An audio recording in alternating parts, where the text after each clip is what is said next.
जय गुरुदेव, सभी को प्रणाम। मंदाकिनी वेद स्वाध्याय में आप सभी का स्वागत है। हम लोग सोमवार, मंगलवार, बुधवार को क्रांति धर्मी साहित्य पढ़ते हैं, जिसमें हम लोग आजकल क्रांति धर्मी साहित्य नंबर 20 संवैधानी युग धर्म। तो आज का नया हमारा शीर्षक है प्रामाणिकता और प्रखरता ही सर्वत्र अभीष्ट। आज की परिस्थितियों पर सामयिक विचार मंथन का निष्कर्ष एक ही है कि हम सब भ्रांतियों के युग में रह रहे हैं और मानवीय गरिमा के अनुरूप मर्यादा परिपालन में भटक गए हैं। सुधार इन दोनों का ही बन पड़े तो समझना चाहिए कि उपाय का अवलंबन मिल गया, जो युग समस्याओं का समाधान कर सकने में पूरी तरह समर्थ है। इस उपाय को क्रियान्वित करके कौन दिखाए? इस संदर्भ में आशा की सुई उन वरिष्ठ प्रतिभाओं पर जाकर रुकती है जो समय दान के रूप में अपने परम पुरुषार्थ का प्रस्तुतिकरण कर सके। यह समय दान आलसियों प्रमादियों जैसा नहीं, वरन उसके साथ कठोर श्रम और भाव संवेदनाओं का गहरा पुट घुला मिला रहना चाहिए। यह किनसे बन पड़ेगा? इसका उत्तर महाकाल के शब्दों में ही मिल जाता है, जो अपने को तपे सोना जैसा खरा सिद्ध कर सके। चिंतन, चरित्र और व्यवहार ही तीनों जांच पड़तालों में भली प्रकार उत्तीर्ण हो सके। यह कार्य अति सरल भी है और अति कठिन भी। सरल उनके लिए जो जीवन को एक बहुमूल्य दैवी अनुकंपा मानते हैं और उनके श्रेष्ठतम उपयोग की बात सोचते हैं। कठिन उनके लिए जिन पर वासना, तृष्णा और अहंता की तिकड़ी पूरे जोर शोर के साथ हावी है। भव बंधनों में बांधने वाली 3 जंजीरें प्रख्यात हैं। उनका उल्लेख कहीं लोभ, मोह, अहंकार के रूप में किया गया है, कहीं इनकी गणना तृष्णा, वासना और अहंता के नाम से कराई गई है। दोनों ही प्रतिपादन एक ही तथ्य को अलग अलग शब्दों में व्यक्त करते हैं। प्रथम बंधन, लोभ तृष्णा के प्रभाव से व्यक्ति में धन बटोरने की ललक चढ़ी रहती है। इसके साथ वह अनाचार तक करता है और उसके प्रभाव से खिंचते चले आने वाले दुर्व्यसनों का शिकार बनता है। इससे लौकिक और पारलौकिक दोनों ही स्तर के चित्र विचित्र अनर्थ खड़े होते हैं। औसत नागरिक स्तर का निर्वाह किसी के लिए कठिन नहीं है। वह कुछ ही घंटों के परिश्रम से जुट जाता है और शेष समय का सदुपयोग पुण्य परमार्थ जैसे दिव्य प्रयोजनों में ही हो सकता है। संग्रहित संपत्ति को बेचकर बैंक में डाल देने। यहाँ हम लोग जान रहे हैं कि प्रामाणिकता और प्रखरता यही सर्वत्र अभीष्ट है। तो यहाँ जो बात पिछले चैप्टर में हम लोगों ने पढ़ी थी कि क्यों ऐसा होता है कि बात ही नहीं सुनी जाती, मानी नहीं जाती, सब भटक रहे हैं। किस में भटक रहे हैं हम? जो मानवीय गरिमा है उसके अनुरूप जो मर्यादा है उसके पालन में भटक गए हैं। यानी हम अपनी मानवता के अनुसार जो मनुष्य है, हमारी जो गरिमा है, हमें जो कार्य करना है, हमारी जो मर्यादा है, हम उसमें नहीं, वो कार्य नहीं कर रहे हैं, उसमें भटक रहे हैं। अब इनके सुधार की आवश्यकता है। तो यहाँ कौन ये सुधार कर पाएगा? निश्चित ही जो है महाकाल के शब्दों में यदि हम कहें, गुरुदेव के शब्दों में यदि हम कहें कि वही इसको सुधार पाएगा जो कि अपने को तपा कर खरे सोने जैसा बना लेगा। और वो अभी क्या जरूरत है उसमें? किस चीजों को सही करना है? चिंतन, चरित्र और व्यवहार। ये तीनों चीजें जिस व्यक्ति की अच्छी होंगी, इन तीनों चीजों पर जो खरा उतरेगा वही इस तरीके का कार्य कर पाएगा। अब गुरुदेव कहते हैं कि ये कार्य सरल भी है और कठिन भी है। सरल किसके लिए है? सरल उन्हीं के लिए है जो देवी अनुकंपा मानते हैं, जो जीवन को क्या मानते हैं। मनुष्य जीवन जो हमें मिला है वो ईश्वर की एक बहुत बड़ी कृपा है, हमें जो मानव जीवन मिला। जो व्यक्ति इस बात को समझता है उनके लिए तो ये कार्य बहुत सरल हो जाता है। पर जो व्यक्ति अपने वासना, तृष्णा और अहिंसा में ही लगा रहता है, अब उनको ये समझ में आता है कि हम मनुष्य बनकर आए हैं तो निश्चित ही ये सारे भोगों को हम भोगने के लिए उत्पन्न हुए हैं। जो व्यक्ति इस तरीके का भाव रखता है उनके लिए ये चीजें बहुत ही कठिन हो जाती हैं। पर जो व्यक्ति ये सोच कर आता है कि हमें जो है मनुष्य बनाकर क्यों भेजा गया, देवताओं की इस धरती को स्वर्ग बनाने के लिए भेजा गया, उसकी देखभाल करने के लिए भेजा गया, हमें मानवता के व्यवहार करने के लिए भेजा गया, तो निश्चित ही वह अपना चरित्र, चिंतन, व्यवहार सही रखेगा और इस तरीके का कार्य करने में उसको कोई कठिनाई नजर नहीं आएगी। जय गुरुदेव जी, प्रणाम। से आगे बढ़ते हैं हम। भव बंधनों में बांधने वाली जंजीरें, 3 जंजीरें प्रख्यात है। उनका उल्लेख कहीं लोभ, मोह, अहंकार के रूप में किया गया है, कहीं इनकी कहीं कहीं गणना जो है तृष्णा, वासना और अहंता के रूप में कराई गई है। और दोनों ही प्रतिपादन एक ही तथ्य को अलग अलग शब्दों में व्यक्त करते हैं। प्रथम बंधन मोह तृष्णा के प्रभाव से व्यक्ति में धन बटोरने की ललक चढ़ी रहती है, इसके साथ वह अनाचार तक करता है और उसके प्रभाव से खींचते चले जाने आने वाले दुर्व्यसनों का शिकार बनता है। इस लौकिक और पारलौकिक दोनों ही स्तर के चित्र विचित्र अनर्थ खड़े होते हैं। आदर्श औसत नागरिक इस स्तर का निर्वाह करने किसी के लिए कठिन नहीं है। वह कुछ ही घंटों के परिश्रम से जुट जाता है और शेष समय सदुपयोग पुण्य परमार्थ जैसे दिव्य प्रयोजनों में ही हो सकता है। यहाँ पर गुरुदेव यही बता रहे हैं कि हमारे भवबंधन का जो मुख्य जंजीर है वह है हमारा लोभ, मोह और अहंकार। हम लोभ में रहते हुए हमारी सारी वासना तृष्णा जो है वो पूरा हो, इसके लिए हम चाहे कुछ भी करना पड़े, चाहे कैसे भी करके हम धन संपदा जुटा ले, उसके लिए हमें घूस खाना पड़े यदि हम ऑफिसर ग्रेड में है तो, और यदि हम जो चपरासी होते हैं और जो और कई होते हैं जो चोरी भी करते हैं वहां पर से, और अपना जो डॉक्टर है वह भी डकैत के रूप में आजकल कार्य कर रहे हैं। जितनी आवश्यकता है उतनी, जितना बनता है उतना भी नहीं लेते और उससे ज्यादा सभी को ठगते रहते हैं। तो यहाँ पर लोभ का कोई अंत नहीं है। और वही चीज हमारे तृष्णा और वासना और अहंता के रूप में, और अहंकार भी हमें बहुत अधिक है कि हम बड़े आदमी तो बन गए लेकिन हमारे में क्या सद्भावना आई, नहीं आई। जैसे एक इंजीनियर है, एक इंजीनियर जो बहुत मतलब मेडलिस्ट था, वो बहुत अच्छे से अपने परीक्षा में पास हुआ था, लेकिन जब वो वहाँ जाता है, जब फैक्ट्री में काम करने, तो वहाँ पर रहने वाले मजदूरों को खूब तंग करता है। तभी वह उसके में क्या है, अभी हमने पहला पैराग्राफ में पढ़ा कि भाव संवेदना की कमी थी। तो भाव संवेदना नहीं रहते हुए सब कर्मचारियों पर वह अनाचार करता था और उसे तंग करता था। तब कर्मचारियों ने क्या है वहां पर वो हड़ताल कर दिया और उस ऑफिसर को निकाल बाहर किया। तो यही पर है कि हम में भाव संवेदना भी अत्यधिक आवश्यक। हम योग्यता तो हमारे पास है, पुरुषार्थ भी हमने उसके लिए बहुत किया, लेकिन हम में क्या था, संस्कार की कमी थी और भाव संवेदना की कमी थी, इसलिए हम वहां से निकाले गए। तो यहाँ पर वही बता रहे हैं गुरुदेव कि हमको लोभ, मोह और अहंकार अपना जो रहता है, अपनी योग्यता रहती है, अपनी पद की रहती है और अपनी पैसे की रहती है, तो वह चीज हमें नहीं करना चाहिए। और उसी के चलते चलते हम अनेक दुर्व्यसनों के भी शिकार हो जाते हैं। बड़े आदमी हैं जो बड़े बड़े स्तर पे है, वहाँ पर पीना खाना ये सब चीज बहुत जरूरी है। यदि कोई आदमी यदि नहीं मिलता वहाँ पर तो उसको हंसते हैं, अरे तुम क्या हो, फिर क्या करते हो तुम। हमारे यहाँ भी हमारे सिस्टर जी हैं जो अपना दवाई बाजार के संगठन में ऑल इंडिया में भी है वो मेंबर, और अपने छत्तीसगढ़ क्षेत्र में है ही, तो उनके में कोई दुर्व्यसन नहीं है, तो उन्हें वही बोला जाता है, अरे तो फिर तुम करते क्या हो। तो यह चीज सब हम आज के डेट में सुनने को मिलता है। उसके सम्मान करने के बजाय उसकी खिल्ली उड़ाते हैं और हंसी मजाक उड़ाते हैं। तो यहाँ पर वही गुरुदेव बता रहे हैं कि हमें इससे अपना लौकिक और पारलौकिक दोनों ही स्तर पर हमको जो है अनर्थ कर बैठते हैं और हमें पता भी नहीं चलता। जीवन निर्वाह के लिए हम कोई भी कठिन कार्य नहीं है, क्योंकि हम कुछ घंटों में यदि अपने पेट और मकान और उसके लिए भोजन के लिए और कपड़े के लिए यदि हम मेहनत करना चाहते हैं, तो छोटे छोटे जो मजदूर है वो भी 2 वक्त की रोटी, आलीशान रोटी उन लोग भी खा लेते हैं, इतना पैसा कमाते हैं, क्योंकि पैसों की कमी नहीं है। और अभी समय ऐसा है कि काम की भी कोई कमी नहीं है। आलस्य और प्रमाद के कारण ही ऐसे अपना जो स्तर है उसको नीचे गिरा कर रखते हैं। आगे गुरुदेव बता रहे हैं कि संग्रहित संपत्ति को बेचकर बैंक में डाल देने से भी उसका ब्याज पाने के कितने ही लोग व्यवस्था बना लेते हैं ताकि घर खर्च आसानी से चल सके। पूर्व काल में घर के अन्य कमाऊ लोग परिवार का एक सदस्य परमार्थ के लिए समर्पित करके अपनी गौरव भरी परंपरा चलाते रहते थे। सतयुग के ब्राह्मण परिवार में से एक सदस्य परिव्राजक की तरह भ्रमणशील सेवा साधना में निरत रहता था।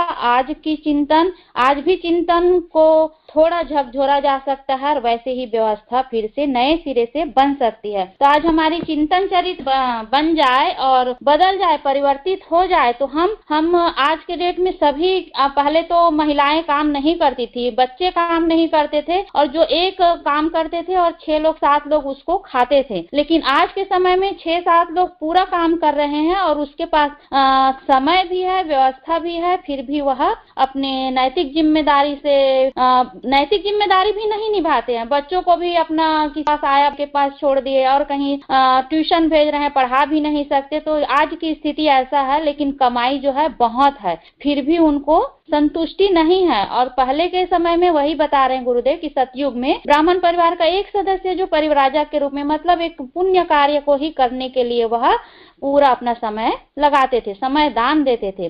दूसरा भाव बंधन है, जिसका तात्पर्य है स्त्री बच्चों का आश्रित परिवार इतना बड़ा और भारी बना लेना, जिसका भार निरंतर जुटे रहने पर ही किसी प्रकार उठाया जाना संभव हो सके। ऐसे लोग मनोरंजन के रूप में कुछ परमार्थ कर सकते हैं। पति पत्नी सभी एक और एक मिलाकर 11 बनते हैं।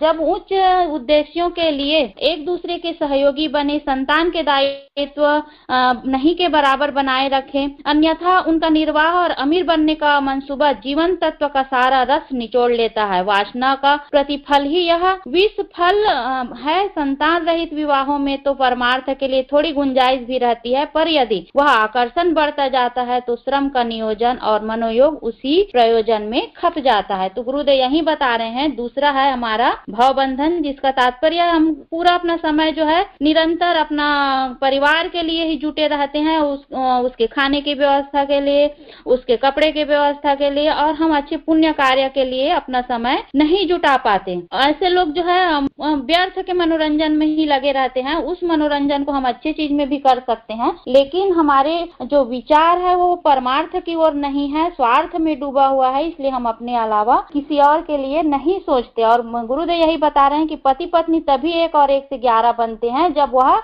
उस उद्देश्यों के लिए अपना एक दूसरे के सहयोगी बनते हैं। लेकिन आज जो है समय ऐसा कि 36 के आंकड़ा रहते हैं। अधिकांश 80% हम देखेंगे कि हमारा जो विचार है वो नहीं मिलता। हम एक चाहते हैं तो भी दूसरा नहीं चाहता, तो वहां पर हो जाता है गड़बड़ हो जाता है, क्योंकि हम उनके नहीं चाहते, फिर घर में अशांति होती है और उसके कारण हम परमार्थ के कार्य के लिए भी नहीं निकल पाते। तो यहाँ पर जब दोनों के मंसूबे जब एक समान होता है तो हमारा जीवन जो है आनंद से भर जाता है, और नहीं रहता है तो वही जो है हमारा जो सारा रस है जीवन का वह उसको निचोड़ कर चूस लेता है और परमार्थ के लिए हम कुछ कार्य नहीं कर सकते। यहाँ आगे गुरुदेव बता रहे हैं कि यदि परिवार को स्वावलंबी सुसंस्कारी भर बनाने तक का लक्ष्य सीमित रखा जाए, तो उस पर बड़प्पन थोपना अनिवार्य न समझा जाए तो विवाह बंधन नहीं बनता और न वह भार बनकर सिर पर लदता है। जो भी हो, जिस प्रकार लोक सोइयों के लिए विवाह व्यय में कटौती करना आवश्यक है, वह यह उचित है कि परिवार के उद्यान में रहकर दायित्वों के निर्वाह की शिक्षा को प्राप्त करे, पर उसे हथकड़ी की तरह इतना कठोर न बना ले कि उसके अतिरिक्त और कुछ सोचना या करना न बन पड़े। तो यहाँ पर गुरुदेव यही बता रहे हैं कि स्वावलंबी बनने के लिए हमें सुसंस्कारी अपने परिवार को बनाना बहुत जरूरी है। उससे ही हमारा जो है परिवार जो है संस्कार के रहते हुए हमारे जो बच्चे हैं वो विवाह बंधन में यदि बंधते हैं तो उसको वह बोझ नहीं समझते। गुरुदेव का कहना ये है कि जैसे हमारा कर्तव्य इतना ही रहे कि हम अपने परिवार को स्वावलंबी बना दें और सुसंस्कारी बना दें, उसके बाद हम उनके ऊपर लिप्त न रहे, यानी ये बंधन नहीं बनाए। तो फिर जो विवाह बंधन होता है, यानी विवाह करना ऐसा नहीं है कि जो लोग सेवी है वो विवाह नहीं करेंगे, पर वो विवाह करते हैं, पर ऐसा जब उसमें हम मोह नहीं ग्रस्त रहेंगे, उसमें लिप्त नहीं होंगे, तो वो बंधन नहीं कहलाएगा, वह विवाह जो है बंधन नहीं कहलाएगा। सभी लोगों ने विवाह किया था और उसके बाद भी लोक सेवा का कार्य भी किया है। अब यहाँ गुरुदेव यही कहना चाह रहे हैं कि हम अपने परिवार को, यानी जो बच्चे हैं उनको पढ़ाएं लिखाएं, स्वावलंबी बनाएं, तो संस्कारी बनाएं, उसके बाद फिर उनको उनका जीवन जीने के लिए छोड़ दें। वो शेष जो जीवन हमारा बचता है फिर हम उसे लोक सेवा के कार्य में लगा दें। ये यदि ऐसा करते हैं तो विवाह का जो है बंधन नहीं रहेगा और वो हमारे लिए एक पे 11 जैसा बताया कि पति पत्नी का संबंध, तो आगे एक दूसरे का सहयोग करते हुए लोक सेवा के कार्य में बढ़ पाएंगे। क्योंकि परिवार है तो निश्चित ही हमारा दायित्व बनता है कि हम उसे पढ़ाएं लिखाएं, इस योग्य बनाएं कि वह इस दुनिया में अच्छे से जी सके, अपना अच्छा जीवन गुजार सके। इसके बाद हम फिर उस पर अपना कोई अधिकार न रखें। यदि ऐसा करते हैं तो हथकड़ी की तरह बन जाता है हमारे लिए वो कि हमें भाई हमारा परिवार है, अब हम उसमें लिप्त हैं, अब हमारे पास टाइम ही नहीं है। बहुत से लोगों की समस्या होती है कि हमारे बच्चे हैं, अब हम कहाँ जाएं, कैसे करें, अब ये देखना है, बहू भी है, नाती है, पोता है। तो ये जो मोह बंधन बनता चला जाता है परिवार में, उसको मत बांधे तो फिर ये विवाह बंधन नहीं बनता है। ये गुरुदेव यहाँ बताना। आगे लिखिए दीदी। जी दीदी, बहुत बहुत धन्यवाद, बहुत अच्छे से आपने समझाया। आगे गुरुदेव यह बता रहे हैं कि प्राचीन काल में लोक सेवियों की विशेषतया चिंतन और चरित्र के क्षेत्र में भाव परक उत्कृष्टता भरने वाले अध्यात्म प्रयास में निरत रहते देखा जाता था। वे ही देश के मान मर्यादा को उच्च शिखर पर बनाए रखने का श्रेय संपादित करते रहते थे। इन दिनों आदर्शवादी आकांक्षाओं को में बुरी तरह गिरावट आई है। अपनी जीवनचर्या में से दूसरों को कारगर प्रकाश दे सकने वाले प्राणवान ढूंढे नहीं मिलते। बकवादी तो पहले से भी अधिक बढ़ गई है और जो कथनी और करनी में भारी अंतर रहने के कारण गंदगी बिखेरते और अश्रद्धा का वातावरण बनाते देखे जाते हैं। तो आज का जो गुरुदेव बता रहे हैं कि प्राचीन काल में जो लोक सेवी थे वह उनका चरित्र चिंतन जो था वो अध्यात्म की ओर, अध्यात्म के क्षेत्र में अधिक रहता था और उसके लिए वह आध्यात्मिक कार्य करने के लिए वह प्रयासरत रहते थे, क्योंकि उनके चिंतन चरित्र में जो है संस्कार भरा हुआ रहता था। वह मान मर्यादा को भी उच्च शिखर में बनाए रखने के लिए वह अपना जो श्रेय है उसको मिलता था, क्योंकि जो करता है उसको ही मिलता है। आदर्शवादी आकांक्षाओं में आज के दृष्टि में देखा जाए तो बहुत गिरावट आई है, क्योंकि मैं और स्वार्थपना के कारण लोग जो है उसी दिन ढर्रे की जीवनचर्या जी रहे हैं जो हमें नीचे की ओर गिराता है और हमें वह ऊर्जा नहीं आ पाता, क्योंकि हम तो ईश्वर को याद ही नहीं करते। सुबह से लेकर शाम तक हमारी जो चिंतन होती है वह वही रहता है कि हम कहाँ से पैसे कमाएं, कहाँ से अपनी साधन सुविधा के लिए, भौतिक चीजों के लिए आज का समय जो है सभी व्यक्ति जो है उसी में लत है। इस कारण से आज जो है समाज में जो अश्रद्धा है वह बहुत बढ़ गया है। अश्रद्धा का वातावरण है, क्योंकि उसके लिए लोगों के पास समय नहीं। कई लोग तो जानते भी नहीं है कि ईश्वर क्या है। बच्चे को पूछोगे तो सचमुच नहीं जानते हैं, ऐसी स्थिति है। लेकिन कोरोना काल में जो अपना धार्मिक सीरियल जो चला और मजबूरी में लोग बैठते थे, उससे भी थोड़ा बहुत आज के बच्चे फिर भी सीखे हैं। तो यह परिवर्तन आ रहा है और हम देख रहे हैं परिवर्तनों को। तीसरा व्यवधान है हमारा अहंकार बहुत बोलने से ही बहुत अधिक लगता है। समान स्तर के सज्जन जो व्यक्तियों को अपना आपा नम्रता से भरा पूरा रखना चाहिए और दूसरों के साथ व्यवहार वार्तालाप इस स्तर पर करना चाहिए जिसमें आदर सम्मान की भावना छलकती हो। अच्छे संबंध बनाए रखने का, अपना तो बढ़ाने का अवसर इसके बिना मिलता ही नहीं। अहंकारियों का रवैया ठीक इसका उल्टा होता है। वे अपने बड़प्पन ढिंढोरा पीटते हैं, दूसरों की कमियां बताकर अपने को सबसे श्रेष्ठ सिद्ध करने का प्रयास करते हैं। इसका परिणाम यह होता है कि जिससे भी संपर्क साधा गया वह अपने को तिरस्कृत किया जा रहा अनुभव करता है और कहने वाले को अहंकार के दुर्गुण से घिरा हुआ मान लेता है। ऐसे लोग किसी का सच्चा स्नेह सम्मान भी नहीं पा सकते। अपना उल्लू सीधा करने वाले चापलूसों की अतिरिक्त और न कोई तो उनका मित्र होता है और न आड़े समय में काम आता है। देखा गया है कि अच्छी संस्थाओं में भी महत्वाकांक्षी बड़प्पन पाने के लिए लालायित लोग ही अनेकों विग्रह खड़े करते हैं और एवं अंततः वह उस संगठन को ही बर्बाद कर देते हैं। तो आज हम भी देख रहे हैं कि हमारे समाज में अब जो धार्मिक आध्यात्मिक स्तर के जो हमारा संगठन है उसमें भी अहंकार के रहते हुए हम अपनी विनम्रता नहीं रखते और उसके कारण से हमारे जो संगठन है वह मजबूत नहीं हो पाता और हम उस मजबूती नहीं रहती, उसके कारण से हम समाज के लिए कार्य करने भी निकलते हैं तो वह हमारा जो लक्ष्य है वह पूरा नहीं होता, क्योंकि उन लोगों को पद और प्रतिष्ठा की अधिक रहती है और उसी में ही लगे रहते हैं। तो यहाँ पर गुरुदेव यही बता रहे हैं कि अच्छी संस्थाओं में भी महत्वाकांक्षी बड़प्पन पाने के लिए जो लालायित लोग है वह अनेक विग्रह खड़ा करते हैं और अंततः जो है हमारा संगठन जो है वह बर्बाद हो जाता है। गुरुदेव प्रणाम। जी दीदी, बहुत बहुत धन्यवाद दीदी, आपने बहुत अच्छी तरह समझाया हमें कि हमें अपने चिंतन चरित्र और व्यवहार में परिवर्तन लाना होगा, लोभ मोह अहंकार से दूर रहना होगा, तभी आगे परिवर्तन आएगा। दीदी प्रणाम सभी को, जय गुरुदेव। बहुत अच्छा समझाया प्रेमिता दीदी ने। आगे ले रही हूँ। युग साधना में सफलता हेतु लोभ मोह और अहंकार को जितना अधिक घटाया जा सके उतना ही स्तर इस योग्य बनता जाएगा कि लोग सच्चे मन से आदर भाव रखें और दिए गए परामर्श में अपना हित साधन समझें और स्वीकार करें। तो यहाँ बता रहे हैं कि युग साधना जो है उसमें जो उसकी सफलता के लिए अपने लोभ मोह अहंकार को हटाएं और अच्छे कामों के लिए मन से, सच्चे मन से लग जाएं उसमें, तभी हमारा भी हित होगा और सभी का भी हित होगा। इन दिनों सेवा क्षेत्र में करने योग्य तो अनेकानेक क्रियाकलाप हैं। स्वास्थ्य, शिक्षा, संपन्नता के लिए अभी बहुत कुछ किया जाना है। सुविधा संवर्धन के साधन जुटाना भी आवश्यक है, पर सबसे अधिक महत्वपूर्ण यह है कि व्यक्ति उत्कृष्ट चिंतन का अभ्यासी बनने के साथ साथ अपनी समस्याओं का अपने बलबूते स्वयं हल खोज सके। यह बता रहे हैं कि आज जो सेवा क्षेत्र है उसमें अनेक क्रियाकलाप है, उसमें बहुत सारे काम भी हैं। स्वास्थ्य, शिक्षा, स्वास्थ्य की रक्षा के लिए, स्वास्थ्य के लिए और शिक्षा के लिए जो हम आगे बढ़ेंगे तो उसमें क्या चाहिए, उसमें व्यक्तित्व को उत्कृष्ट बनाना, अपने चिंतन को उत्कृष्ट बनाना है।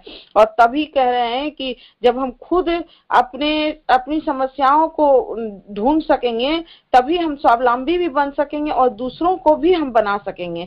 अगर हम खुद उत्कृष्ट नहीं है, अपनी चिंतन सही नहीं रखेंगे, अपने जो समस्याओं में घिरे रहेंगे तो फिर हम दूसरों को कैसे ऊंचा उठा सकते हैं, कैसे हम ज्ञान दे सकते हैं। तो ये बता रहे हैं अस्थायित्व इसी में है, अन्यथा दूसरों के साधन अनुदानों का आसरा तकते तकते आंतरिक दृष्टि से भी दीनहीन बन बैठेगा और देवताओं से लेकर श्रीमंतों के सामने गिड़गिड़ा कर कुछ प्राप्त कर लेने की तरकीबें ढूंढता रहेगा। स्वाभिमान और स्वावलंबन की दृष्टि से यह अनुपयुक्त ही है। तो यहाँ वही बात बता रहे हैं कि यदि हम खुद आगे नहीं बढ़ेंगे, उत्कृष्ट नहीं बनेंगे तो हम क्या कर सकते हैं। बस वैसे ही जो आज है कि कुछ भी चाहिए, बस पूजा पाठ कर लिया, हाँ ये चढ़ा दूंगा, ये कर दूंगा, तो गए देवी देवता के पास हाथ फैलाते रहते हैं या साधु संतों के पास कुछ प्रॉब्लम आया तो पहुंच जाते हैं। तो आज वो कितना फायदा हमारा उठा रहे हैं। तो कह रहे हैं कि ये जरूरत नहीं पड़ेगी। यदि हम अपने व्यक्तित्व को उत्कृष्ट बना लेंगे, अपनी समस्याओं का समाधान खुद ढूंढेंगे,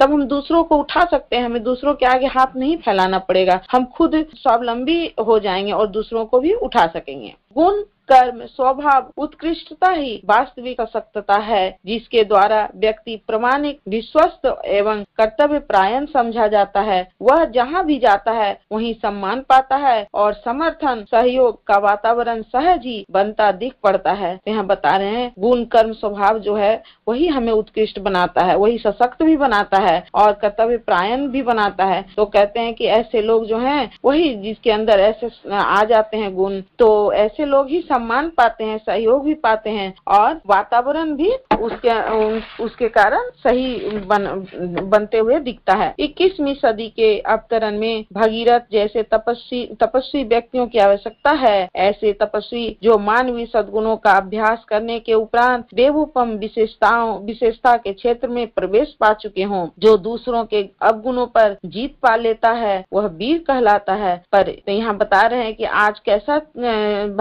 तपस्वी चाहिए, तो भगीरथ के जैसा तपस्वी चाहिए जो कि मानवीय सद्गुणों का अभ्यास, उसके अंदर वो गुण दिखे, वो कर्म दिखे, वो स्वभाव दिखे, न कि लोभ मोह अहंकार दिखे। तो ऐसे लोग ही दूसरों के अवगुणों पर जीत पा सकते हैं। पढ़ी थी कि हम दूसरों की अगर कोई कुछ गलत कर रहा है तो हम उसको बार बार रिपीट करते हैं तो वो सही नहीं है। एक स्टोरी हमने पढ़ी थी दीदी की, एक वीर लोग जो होते हैं तो उसमें एक कुछ चोरी कर लिया था। तो जब वो सबको पता चला कि वो चोरी किया है तो उसको इतने अच्छे से ट्रीट उन्होंने किया, वो बुलाए और फिर उसके जितने भी गुण थे उसको गिनती करवाए कि देखो तेरे अंदर इतने इतने गुण थे। फिर जब उसका गुण को जब वो लोग दिखाने लगे तो उसे खुद महसूस हुआ कि हमने क्या गलत किया और उसके बाद उसे जब पश्चाताप हुआ तो वो स्वीकार किया कि हमने आज गलत काम किया है। तो ये चीज होना चाहिए। तो आज वही बता रहे हैं कि जब हम अपने गुण को उभारेंगे, अपने अंदर झांकेंगे कि हमारे अंदर क्या गुण है और हम उसे सुधार के फिर तब समाज में निकलेंगे, व्यक्तित्व उत्कृष्ट बनाएंगे, तब भी हम दूसरों को पर भी जीत पा सकते हैं। और तभी वीर भी कहलाएंगे। पर इससे भी अगली श्रेणी का महावीर वह है जिसने अपने को जीत लिया। ऐसे महामानव ही हनुमान स्तर के रीति नीति अपनाते और आदर्शों के समुच्चय भगवान के प्रति सर्वतो भावेन समर्पित रहकर जन जन की श्रद्धा के भाजन बनते हैं। देवी अनुग्रह तो उन पर अजस्त्र रूप से बरसता ही है। यह धारणा ठीक है कि अपना पुरुषार्थ भी कम न था, पर उसे सफल बनाने के लिए अदृश्य लोक से जितने अनुदान बरसे उनका महत्व भी कम करके नहीं आंका जा सकता है। तो वही बात हुई कि जब हम अपने आप को बदल लेते हैं, अपने आप को उत्कृष्ट बना लेते हैं, तभी हम हनुमान के स्तर की कहलाते हैं और तभी हमें देवी अनुग्रह भी प्राप्त होता है। ऐसा नहीं कि पुरुषार्थ हमने नहीं किया, पुरुषार्थ किया है और करना ही पड़ेगा। बिना पुरुषार्थ के कुछ भी नहीं मिलने वाला है। लेकिन जब भी हम पुरुषार्थ करते हैं तो हमारे साथ वो अदृश्य शक्तियां भी आ जाती है, हमें आगे बढ़ाने के लिए, अच्छे कामों में मदद करने के लिए। खरे सोने की ही पूरी कीमत उठती है, भले ही उसे स्वर्ण विक्रेता की दुकान पर क्यों न ले जाया जाए। खोटे सिक्के हर जगह दुत्कारे जाते हैं, उनकी असलियत तो अंध भिखारी भी अनुमान लगाने भर से जान लेता है। बड़े कामों के लिए बड़ी हस्तियां ही अभिष्ट होती है। 21वीं सदी के तो यहाँ बता रहे हैं कि जो खरा सोना होता है, जो उसकी ओरिजिनल कीमत है वही मिलती है। वह स्वर्ण के दुकान में ले जाया जा रहा, उसकी कीमत जो है कोई नारी भी उसका कीमत जान जाता है कि ये तो खरा सोना है, इसका कीमत क्या है। तो यहाँ बता रहे हैं कि बड़े कामों के लिए बड़ी हस्तियां ही अभिष्ट होती है और बड़े काम के लिए जो है हमें जब उत्कृष्ट हम बनते हैं, ऐसे 21वीं सदी के साथ एक से एक बढ़कर वजनदार और महत्वपूर्ण कार्य जुड़े हुए हैं। उन्हें संपन्न करने के लिए मनोबल के धनी और चरित्र बल से मूर्धन्य स्तर के व्यक्ति ही चाहिए। तलाश उन्हीं की हो रही है। प्रतिभा पुरस्कार का अभियान इसी दृष्टि से चलाया जा रहा है। उस परिष्कार से तप कर निकले हुए व्यक्ति न केवल अपने में अग्रगामी वरिष्ठ जनों में गिने जाने योग्य बनेंगे, वरन दूसरों को ऊंचा उठाने, आगे बढ़ाने में भी अपनी विशिष्टता का परिचय दे सकेंगे। तो यहाँ बता रहे हैं कि आज 21वीं सदी में ऐसे लोगों की तलाश है, अपने आप को ऊंचा उठा सकें और सिर्फ अपने आप को ही नहीं बल्कि उसके साथ जब अपने आप को ऊंचा उठा लेंगे तब दूसरों को भी वो ऊंचा उठा सकेंगे। आज से गुरुदेव कह रहे हैं कि आज ऐसे ही लोगों की तलाश है, ऐसे प्रतिभा जिन्होंने अपनी प्रतिभा को ऊपर किया और तप कर सोने की तरह निकल के आए और अपने को समाज में लगा दिया। ऐसे ही विशिष्टता का परिचय दे सकेंगे, ऐसे ही लोग आज चाहिए। दीदी प्रणाम सभी को। जी दीदी, बहुत सुंदर तरीके से समझाया आपने। यहाँ पर ये खरे सोने की बात ये कही जा रही थी कि जिस तरह खरे सोने को विक्रेता तो खरे सोने की ही कीमत लगाता है, खोटा सोने को वो भी दुत्कार देता है, उसी तरह से खोटे सिक्के को भिखारी भी, अंधा भिखारी भी दुत्कार देता है। वो भी समझ जाता है कि ये सिक्का खोटा है, वो भी उसको फेंक देता है। तो आज हमें 21वीं सदी में उन्हीं खरे प्रतिभावान लोगों की जरूरत है जो खुद को अपना चरित्र निर्माण बनाए, चिंतन चरित्र से परिष्कृत करे, तो उनको देखकर और भी लोग इसमें आगे बढ़ सके। जैसे हमारे लिए तो साक्षात उदाहरण है हमारी स्वाति दीदी, जिनको और चिंतन चरित्र व्यवहार को देखकर आज हम सभी लोग में अंदर प्रेरणा आ रही है। वंदना दीदी से अनुरोध है, दीदी आप समरी ले लीजिएगा। प्रणाम दीदी, सभी को जय गुरुदेव।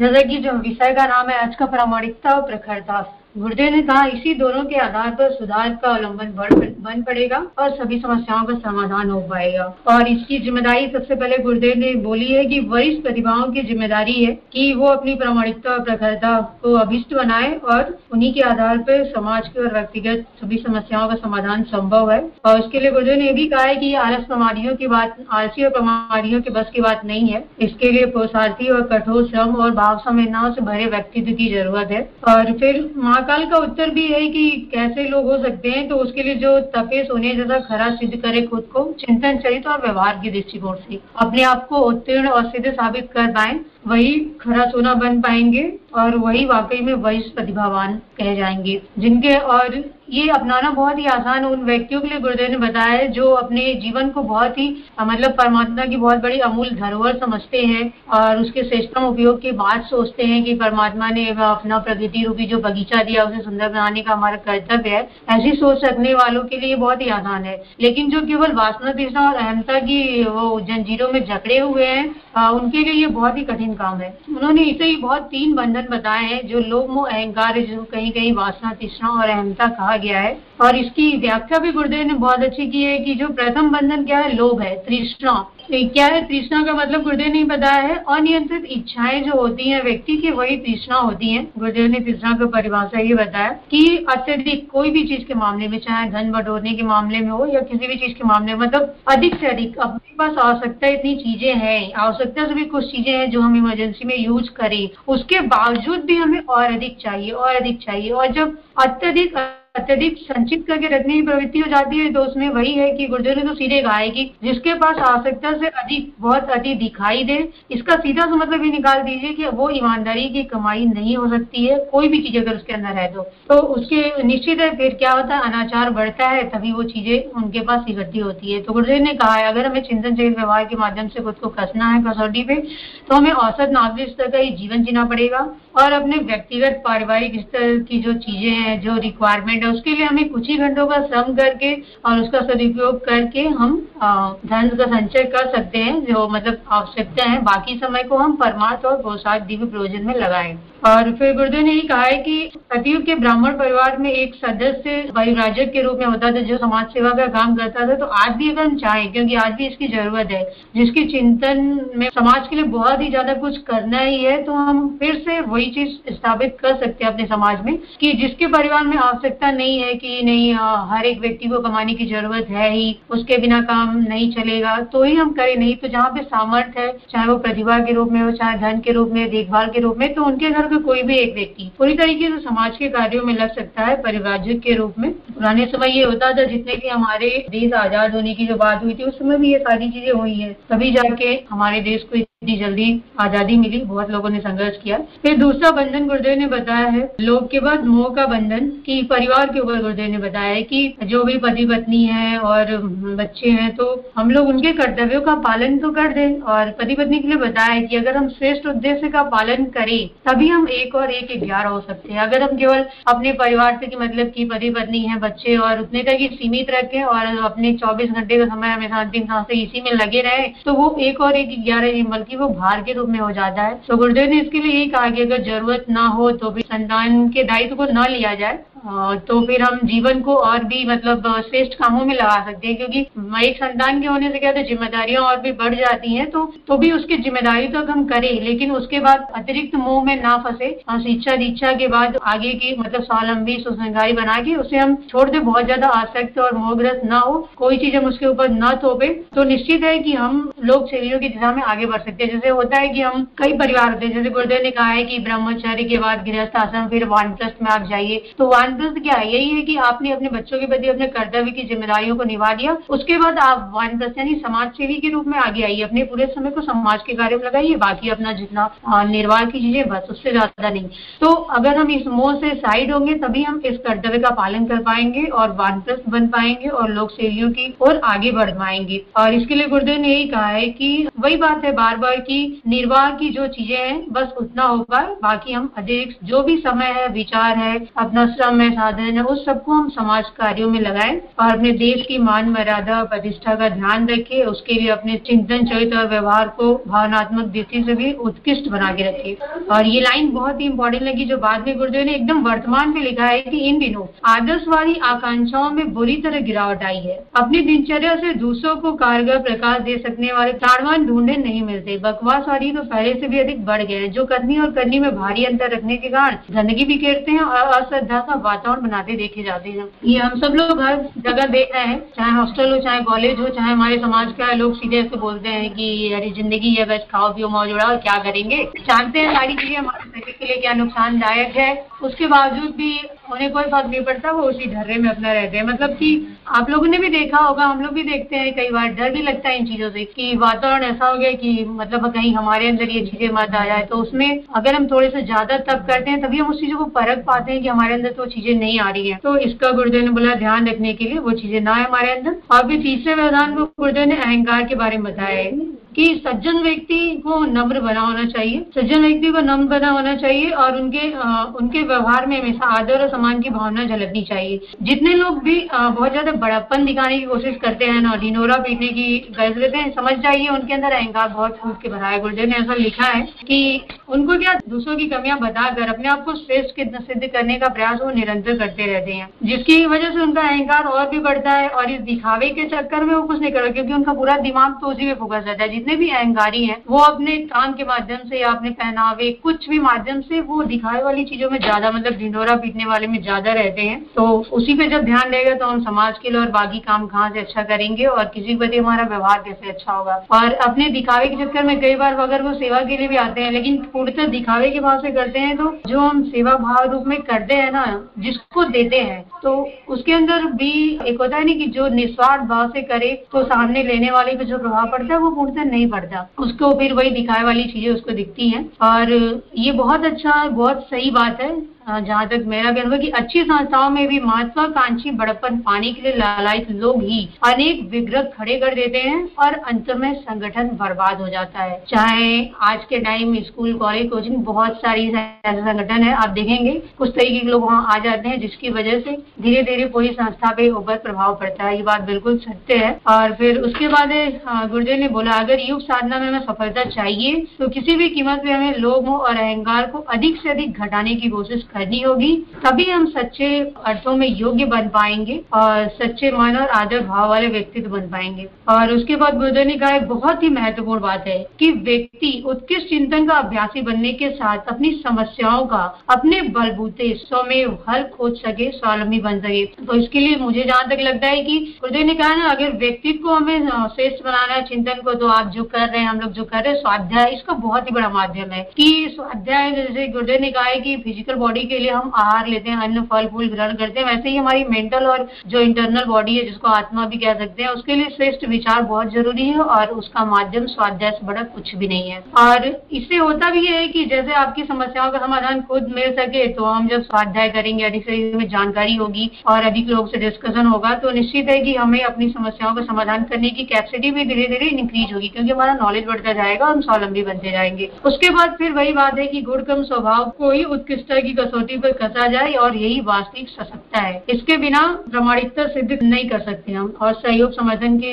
भावना भी नहीं आ सकती है। और फिर एग्जाम्पल दिया है भागीरथ जैसे तप, और हनुमान जी की बात की गई है कि हनुमान जी जैसा अगर समर्पण हो, जैसे गुरुदेव कहते हैं कि सब हमारे रीछ बानर ही हो, तो अगर समर्पण भाव ला दे तो भी थोड़ा पुरुषार्थ करते रहे तो कैपेसिटी अपने आप आ जाएगा, मतलब चिंतन सहित व्यवहार भी धीरे धीरे श्रेष्ठ होता जाएगा, लेकिन पूर्ण समर्पण उनकी तरह लाना होगा। और फिर लास्ट में गुरुदेव ने यही कहा है कि हरे सोने की कीमत की ही पूरी कीमत उठती है, भले ही उसे स्वर्ण विक्रेता की दुकान पर क्यों न ले जाया जाए। खोटे सिक्के हर जगह धुतकारे जाते हैं, उसकी असलियत तो अन्य भिखारी भी अनुमान लगाने वैसे जान लेता है। इसमें फिर लास्ट में गुरुदेव ने लिखा है कि किसी सदी में वजनदार व्यक्ति तो महत्वपूर्ण कार्य कर सकते हैं और उसके लिए मनोबल का धनी और चरित्र का श्रेष्ठ व्यक्तित्व तो होना चाहिए। और फिर से वही प्रतिभा बहिष्कार की बात गुरुदेव ने कही कि प्रतिभा बहिष्कार का अभियान इसी दृष्टि से चलाया जा रहा है और प्रतिभा बहिष्कार से ही हम तब कर निकले और अपने साथ साथ दूसरों को भी ऊंचा आगे बढ़ाने का काम करते रहे और इसी से हम अपनी विशेषता का परिचय लें। धन्यवाद। जी दीदी, बहुत सुंदर तरीके से आपने पूरे चैप्टर की समझी करके हम लोगों को बताया। हाँ दीदी, प्रणाम, जय गुरुदेव।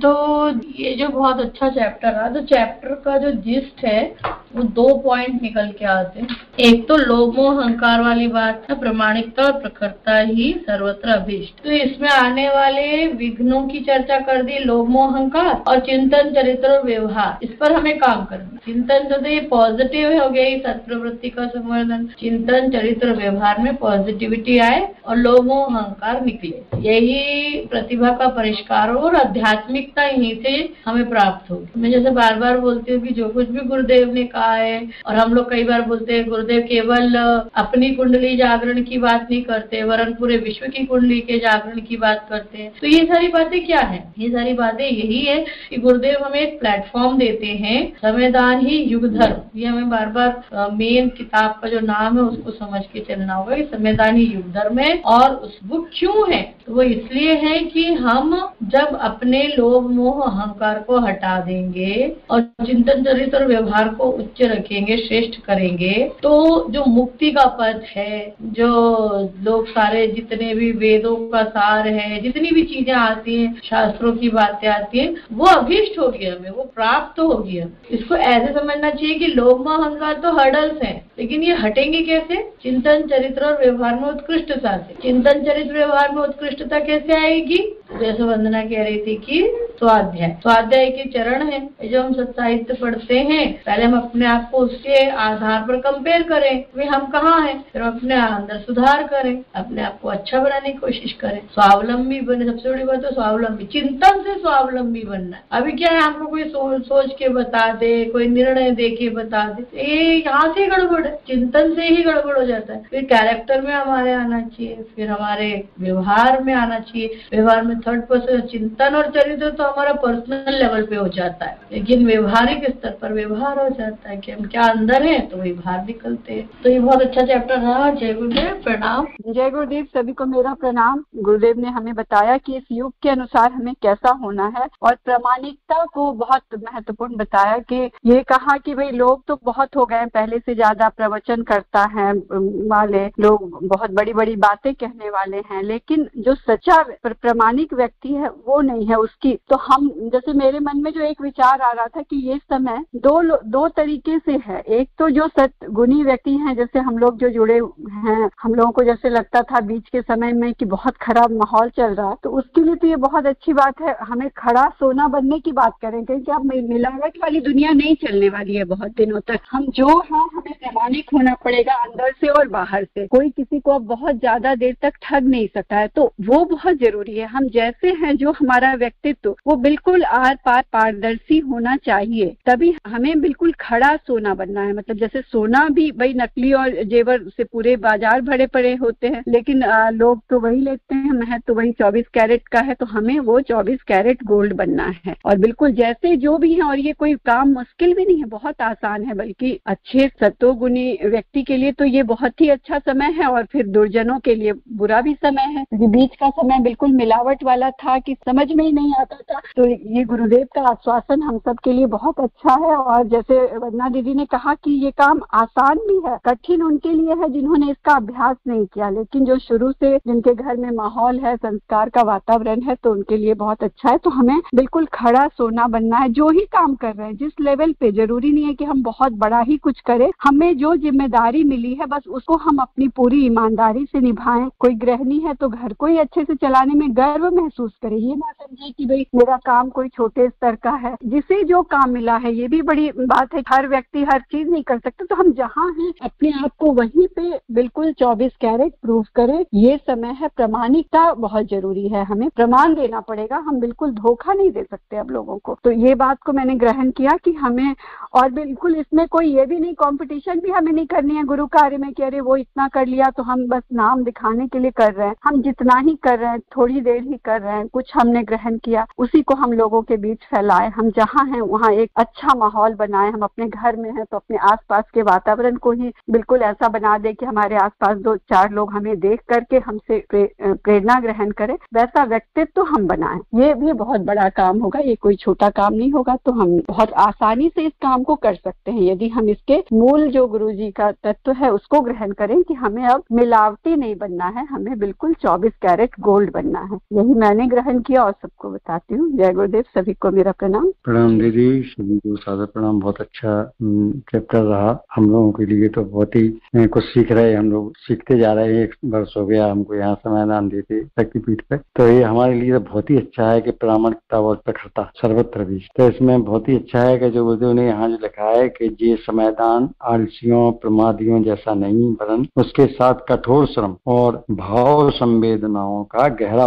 घुला मिला रहना चाहिए। बिल्कुल सही है, आलस करेंगे तो कुछ भी नहीं कर पाएंगे। ये बिल्कुल हम लोगों को सीख मिल रही है। और गुरुदेव ने जो 3 बंधन बताए हैं, लोभ मोह अहंकार, हमेशा बताते रहते हैं प्रवचनों में, तो वो जो है उनकी गणना तृष्णा वासना और अहंता के नाम से कराई गई है। तो इनका भी सबके लिए हमें इनको भी छोड़ना पड़ेगा, तभी हम जो है आगे बढ़ेंगे। ये बंधन है और तभी हमारी प्रखरता बढ़ेगी, प्रामाणिकता बढ़ेगी हर क्षेत्र में, चाहे कोई भी क्षेत्र हो। हम बिल्कुल खरस होने की जो बात गुरुदेव ने कही है, तो उसी तरह हमें धीरे धीरे जितनी भी हमारे अंदर विकार हैं इनको धीरे धीरे जो समझ में आते जाए उनको छोड़ते ही जाना चाहिए। जितनी भी दुर्व्यसन है तो उनके नहीं तो उनके शिकार हम बने रहेंगे तो हम कुछ नहीं कर पाएंगे। यही है। और अपना स्वास्थ्य अच्छा भी रखें, समय से जगह दिनचर्या अच्छी रखें, शांति कुंज की दिनचर्या में रहें तो निश्चित है कि वो सब फिर समझ में आ जाता है। और हम लोग बराबर स्वाध्याय में लगे हुए हैं, वो काफी सीख रहे हैं, बहुत आनंद आ रहा है। तभी हम एक अच्छे लोग से भी बन सकते हैं, दूसरों के लिए कुछ कर सकते हैं। अपना पहले सुधार करना बहुत जरूरी है, तभी